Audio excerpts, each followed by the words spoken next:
Are you a hardworking local business owner striving for success online? There is help. Welcome to the Smarter Local Marketing Podcast, featuring candid conversations and inspiring stories of online success. Now, here's your host.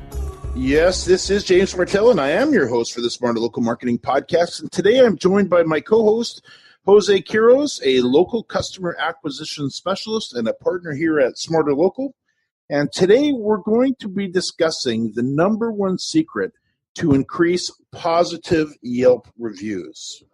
And if you're wondering if it's worth your time to pay attention to your Yelp reviews, consider a recent Harvard study that confirmed an increase revenue of 5 to 10% is available simply by increasing your rating overall by 1 star.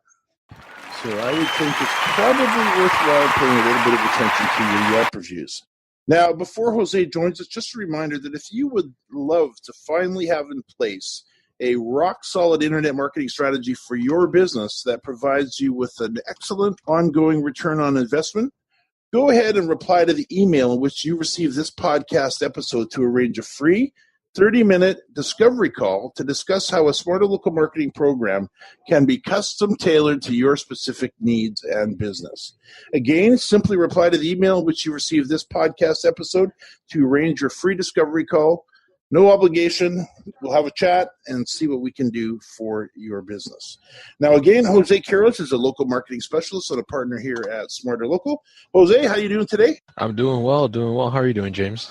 Very good, thank you. I understand we've timed this discussion well because you are just planning to do a Facebook Live session on the topic of Yelp, and I thought, I guess the stars are aligned. That is right. Yeah. So we're hosting right now twice a month. We're going to probably move it now to once a week on our Facebook page. That's facebook.com/smartlocaldigital.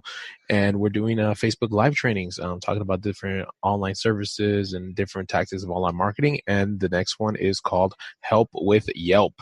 And yeah, we're going to talk about Yelp and some of the stuff that we're going to talk about here, and then, add a little bit more in that training. So if you guys are available, make sure you check us out at facebook.com/smartlocaldigital and keep an eye out for that live training. That's great. So, hey, why don't we start off with talking a little bit about, maybe you could cover this, what Yelp is, and I guess why business owners really shouldn't be afraid of it. Because I do know sometimes you talk about reviews with a local business owner and they're like, "Ooh, I don't want to talk about that. I don't want to do reviews." And there's some inherent problems in that. But let's start off, if you would. What is Yelp? Yeah, so to simplify it, Yelp is a website, a directory that mentions your business and that you're able to have a profile for your business. Think of back in the day when you would pay to be on the yellow pages, that that big book. Something similar now is just at the digital level, and it just mentions your business, other businesses like yours, breaks them down to categories, restaurants, bars, etc. And it's a huge platform where people go there to look at what other people are saying about those businesses, what they look like, get almost an inside experience of the business before going there. So, if we're going to do a technical definition, it's a directory that mentions your business and it categorizes by the category of the business, the industry, and then it allows people to review and rate it. In a nutshell, that's what Yelp is. Now let's talk to this area, being a little bit queasy about our Yelp reviews. I know we're going to talk a little bit about the solution to that in a bit, but it's really not that difficult overall to basically tackle this. When a business owner says, "I don't want to do reviews," they're scared that they might have a negative review or a bad review. And I've found the reality of it is, I don't care what kind of business you have, no matter how good you are, you're always going to have some bad reviews. Yeah, there's always going to be someone that's having a bad day, or if you're selling a product, there's a manufacturer created some kind of fault in the product, whatever the case is, it's always going to happen, right? So you shouldn't fear that. It's kind of like that Warren Buffett style, right? You should play into the fear. So if a lot of other business owners like yourself are being fearful about it, that means they're not taking advantage of it. So if you start taking advantage of it, you'll be ahead of the curve, right? Because everyone else is scared to play in the sandbox, but you're in there, throwing sand around. So definitely don't be afraid of it. Once you really start getting into it, you'll actually find it's a really useful tool to stay engaged with your customers. I was pulling up some stats before we got on the call today, and let me just kind of read them out because I think it's a really powerful way to just, to see how impactful these reviews can be. It says 84% of people trust online reviews as much as a personal recommendation. And I think we all know how powerful a personal recommendation is, and that online reviews are basically pretty much the same.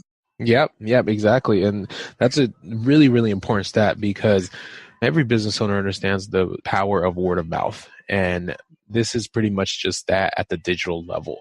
So now people are not just depending on their family or friends to tell them what the best restaurant is, but they're going on here to this website, to this platform that says, hey, 1,000 people in your area mentioned that this place is pretty good. So you might want to go check it out. So that's really important to keep in mind.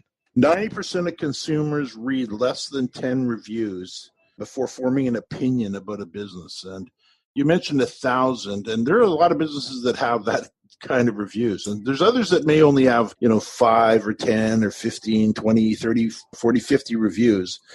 But if they're positive reviews, I think for the reasons you just stated, of course, that weights heavily towards somebody giving your business a try. Fair statement? 100% fair statement. That's actually the first time I heard that stat about people reading only about less than 10. But it makes sense because myself, I do that. Well, first of all, I'm looking at what the overall rating is. If a restaurant is under 4 stars, I'm probably not going to take the time to review it. But once I see that, then I kind of go in there and I just, read 1 or 2. And after that, I have a good picture of kind of what I'm looking for based on pictures and reviews, and I'm ready to make my decision. 74% of